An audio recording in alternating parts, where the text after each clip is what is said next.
लोकसभा चुनाव के परिणाम को लेकर कवि क्या सोचते हैं, ये भी सुनते हैं।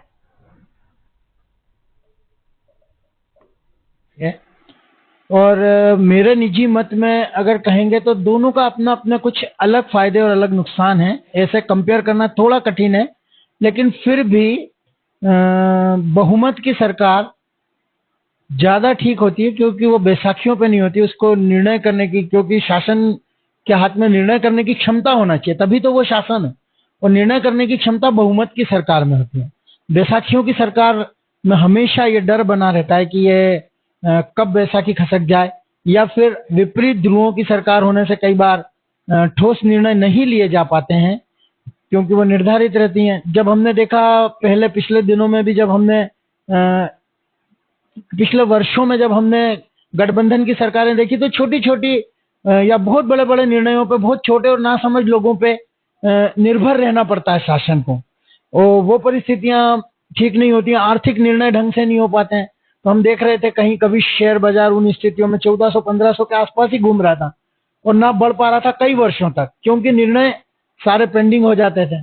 तो निर्णय लेने की क्षमता सरकार के पास रहे, इसलिए थोड़ा बहुमत की सरकार होना जरूरी है, लेकिन निरंकुश और निरंकुशता ना रहे और जवाबदेही बनी रहे।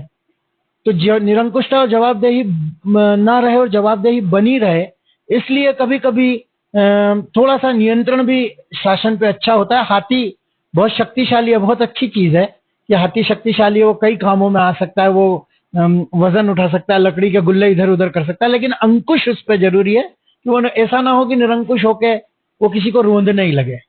भविष्य में देश की राजनीति को कैसे देखते हैं, किस तरह की रहेगी? भविष्य में, निकट भविष्य में तो राजनीति अभी ऐसा लग रहा है कि अभी कुछ दिनों तक तो एनडीए अपनी सरकार चला पाएगा, चलाता रहेगा, लेकिन वो वही रहेगा कि नियंत्रण कुछ ऐसी शक्तियों के हाथ में रहेगा जिसमें उसको अपने निर्णय या अपने घोषित किए हुए निर्णयों को लागू करने में विरोधाभास के कारण भी कठिनाई आएगी।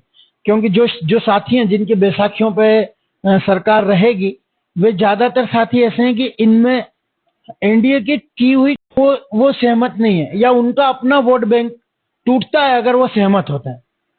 तो इन स्थितियों में विरोधाभास रहेंगे, किसी को समझौता करना पड़ेगा।